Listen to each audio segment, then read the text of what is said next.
Olá, eu sou o professor Luizão e estou aqui para conversar com vocês a respeito de história. Não daquela história que a gente vê todos os dias na sala de aula, mas dos conteúdos mais significativos que caem em concursos como Enem, PAS e os vestibulares tradicionais. Vou estar começando a falar para vocês do início. Primeira parte dessa nossa aula é a pré-história. Durante a pré-história, e aqui é bom a gente falar o seguinte: durante muitos anos, durante muito tempo, se adotou um olhar positivista da história.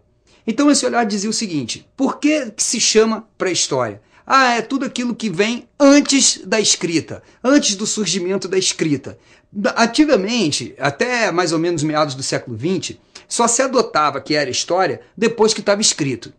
Hoje não se adota mais esse pensamento. A gente já sabe que a história ela é feita muito antes da invenção da escrita.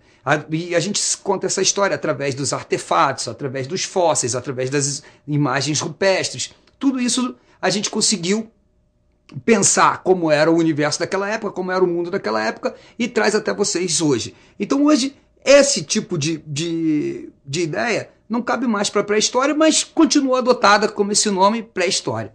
Para mim, é um dos períodos mais interessantes da evolução humana. Por quê? Se eles não tivessem tido tanta competência, eles não estavam aqui hoje. A gente não estaria aqui hoje para contar a história. Então, quer dizer, ali foi o começo de tudo, ali onde que o homem começou a viver em sociedade, começou a passar por toda a sua evolução biológica e cultural. Então, quer dizer, os grandes, digamos assim, construtores da nossa sociedade estão ali, nasceram ali. Então vamos lá. Primeiro período, paleolítico, muito grande. Ele vai mais ou menos de 2 milhões de anos atrás, que é quando surge o primeiro hominídeo, até por volta dos 50 mil, 60 mil anos, quando o homem começa a se organizar em cidades, em áreas urbanas, e começa a se organizar em estado. Então vamos ver como é que foi essa história. No Paleolítico, a gente tem duas divisões clássicas: o Paleolítico inferior e o Paleolítico superior. Como que é isso? O Paleolítico inferior é toda a história do ser humano antes da descoberta do fogo. Ou seja, ele era nômade, ele vivia numa comunidade primitiva, coletiva, a terra era de todos, tudo era de todos, dividido, não de forma igual, não era bem assim. Os mais fortes, eles tinham um pouco mais. Eles eram mais bem tratados do que os mais fracos. Então, mesmo estando na pré-história, você vê que há dentro das sociedades uma divisão muito interessante. Não só do trabalho, como também de quem manda, quem não manda. Tudo é hierarquizado. Então, durante esse período, o homem ele é nômade, ele é coletor, ele é caçador. E assim ele vai vivendo.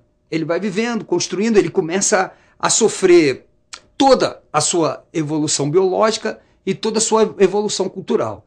A evolução biológica se dá desde o momento em que aparecem os primeiros hominídeos. O Ramopithecus, Australopithecus, aí você vem o Homo habilis, o Homo farensis e todos aqueles hominídeos até chegar ao Neandertal e do Neandertal ao Cro-Magnon, que somos nós. Ou seja, o homem sapiens sapiens. É aquele que sabe que sabe. Né? E qual é a diferença do Homo sapiens, o homem que sabe, para o homem que sabe que sabe? O Homo sapiens ele só sabe. O outro que sabe, ele sabe e ensina para aquele que vem atrás dele. Ou seja, as crianças já eram educadas, já eram ensinadas para aprender como que se fazia, para aprender como se vivia, para poder se perpetuar. A ideia básica era essa. Então, durante o Paleolítico, até a chegada do fogo, você vê que o ser humano ele passa por várias situações hostis, diferentes, difícil, com dificuldade, aquela coisa toda, até que aparece o fogo. Para mim, uma das grandes invenções da época, que a partir do fogo você tem tudo. E por que o fogo foi tão importante? O fogo ele aglutinou, ele trouxe para a volta dele toda a tribo, todo o clã, que naquela época como que as tribos aconteciam, como que as tribos surgiam? Eram clãs de família. No início, era deles com eles mesmos, tendo as relações sexuais entre eles. Isso até trouxe alguns problemas, que a gente vai ver isso mais na frente. Isso até trouxe alguns problemas por causa da relação sanguínea, mas no início era assim, eram clãs que tinham um laço sanguíneo entre si. No máximo 20, 30 pessoas. No máximo, ali no Paleolítico inferior. A partir do Paleolítico superior, com a descoberta do fogo, o clã começou a aumentar. Começa a aumentar porque o fogo, ele foi uma das ferramentas que fez com que a sociedade se perpetuasse.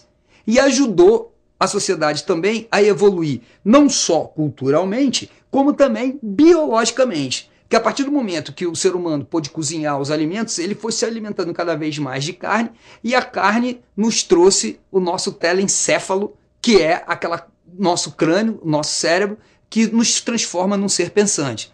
Então você vê, qual é a diferença nossa para os outros animais? Polegar opositor, coluna ereta e um cérebro. A partir daí, a gente começa a dominar o meio ambiente, a dominar a natureza, a dominar o planeta. Bom, com isso, nós começamos a crescer, nós começamos a evoluir e chegamos no Paleolítico Superior com fogo. A partir daí, o Paleolítico Superior, em muitas literaturas vocês vão encontrar também, chamado de Mesolítico. O que é isso? É a transição entre o Paleolítico, que também pode ser chamado de Pedra Lascada, para o Neolítico. Paleo, em grego, em latim, quer dizer antigo. Neo quer dizer novo. Paleolítico quer dizer antiga pedra, neolítico, nova pedra. Nova a idade da pedra, antiga idade da pedra. Então você vê, a partir do Paleolítico Superior, do Mesolítico, você vai fazendo uma transição entre o nomadismo para o sedentarismo, que é a característica do Neolítico. No Neolítico, dica, qual é a grande revolução do Paleolítico? A descoberta do fogo, ponto. Pá! A partir daí, você tem todas as grandes mudanças na nossa sociedade. E no Neolítico, qual seria a grande revolução do Neolítico? Simples, a agricultura. A partir do momento que o homem começou a plantar, colher, ele pôde programar a época de plantar, a época de colher, o que plantar, o que colher. Ele passa a domesticar animais, ele passa a ter acesso muito mais às riquezas da natureza e passa a controlar a natureza. Só que nós vamos ter uma outra característica muito forte para o Neolítico. E qual é ela? O Estado. É a partir do Neolítico que nós vamos ter o nascimento do Estado. Para poder controlar, contabilizar toda a produção, tudo aquilo que ela é produzido, e principalmente porque toda agricultura precisa de água, né, meu caro aluno? Toda agricultura precisa de água. Para controlar a água, o que eles faziam? Vários diques de irrigação. Em muitas literaturas também vocês vão encontrar agricultura irrigada, ou então comunidades hidrográficas, hidráulicas, tudo aquilo que tiver a ver com hidro, com água, é desse período do Neolítico, porque era nessa época que eles usavam a água para transformar em produto, para transformar em grãos, em comida. Então, para que você tivesse uma grande safra, né, uma grande colheita, você precisava de muita gente trabalhando. E como controlar todas essas pessoas? É aí que surge o Estado.